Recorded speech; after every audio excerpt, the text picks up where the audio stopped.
A new survey has highlighted the huge number of women affected by menopause while at work. 84% of women reported their work was negatively impacted by their symptoms, and 1 in 12 said they left their jobs because of it.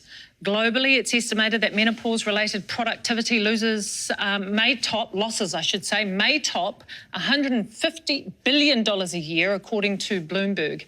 In Australia alone, it's thought $17 billion is lost in earnings and superannuation, according to one study into the impact of menopause. No figures are available here, but some companies are implementing workplace policies to support colleagues and reduce stigma. AIA Insurance has introduced a workplace toolkit, and we'll hear about that shortly with Brynley Hunter-Morpeth. But first of all, I am joined by Dr. Linda Dare, who carried out this survey. Dr. Dare, so good to see you. I think the last time you were on, I had a therapy session with you around perimenopause, so we so appreciate you being here today. Talk to me about the symptoms that affect women and those impacts that it can have while you're at work. Yeah, and because the symptoms are so broad and varied for perimenopause and menopause, they can impact women when they're at their jobs, because it does affect our brains as well as our bodies. So one of the main symptoms women can get is memory problems or concentration problems. We call it brain fog, and that is obviously going to affect a woman at work. And then there's other things like flushes, physical symptoms, fatigue, not sleeping properly the night before you've got a big meeting. It all kind of follows us to work. We can't leave our bodies at home. Our biology comes everywhere with us, including into the workplace. Yeah, and before people want to maybe turn the volume down, we know that menopause just doesn't affect women, right? Because of the impacts that it has for the wider, whether it's the whānau, whether it's for those that you work with at work. So this isn't just about women and the menopause that we go through. You surveyed over 4,000 women, and so what did those results tell you? So they do tell us that some women are struggling, but they don't feel able to talk about it. So there's a lot of secrecy, there's a lot of shame.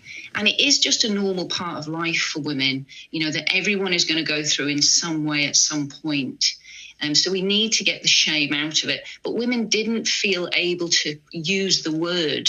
It's kind of a bit of a dirty word, menopause.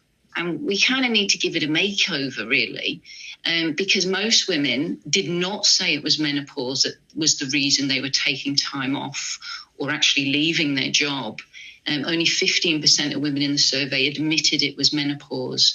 They would rather say they had a physical illness. So women would rather say they're ill than they're struggling with menopause. So we just need to get it out of the sort of secret box that it's in. Dr. Dare, I do want to bring you back in here and talk about the economic impact here in Aotearoa, but I just wonder whether this is the right time actually to bring in Brynley Hunter-Morpeth, the AIA Chief People and Culture Officer here, because, Brynley, I know that you do have a toolkit that you have distributed at work, but I just wonder in the first place, how did these conversations happen? How did it come to this point for your workplace? Good morning. Thanks for having me here, Jenny May. It's a really important subject that we're discussing. So for us, I think we had been going through the diversity gender tick process and myself and my team had been reading a lot of articles, particularly out of the UK, around the impact of menopause on women at work. So that was really the genesis for deciding that we needed to put something in place in our workforce. We have 61% women and 51% of those are over 40. So we are, this is certainly something that impacts our people. So we wanted to provide some support. What does that support look like? So we ran some focus groups with our people, and it sounds like the findings are pretty similar to the research that Linda's done, and that it was the stigma and the lack of awareness that people found most problematic. So what we did was really try to create a space where we can talk about menopause freely. So what that meant was we created the toolkit to upskill our employees and our leaders.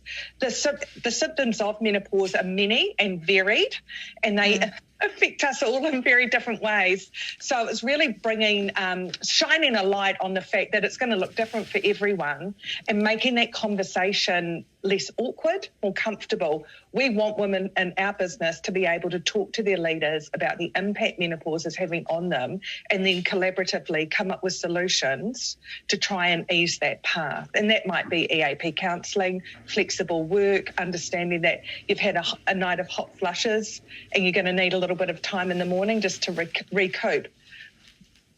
So you said 61% of your workforce were women. So yes. What about the other 39%? How have they have they bought into this? Oh, it's just been incredible. So we ran a series of webinars, and I think your comment that you made earlier, Jenny May, this doesn't just affect women, this affects everybody. This is the whole whānau, the whole work community. So heaps of men have turned up to the webinars. Everyone's really interested. Men have a perspective.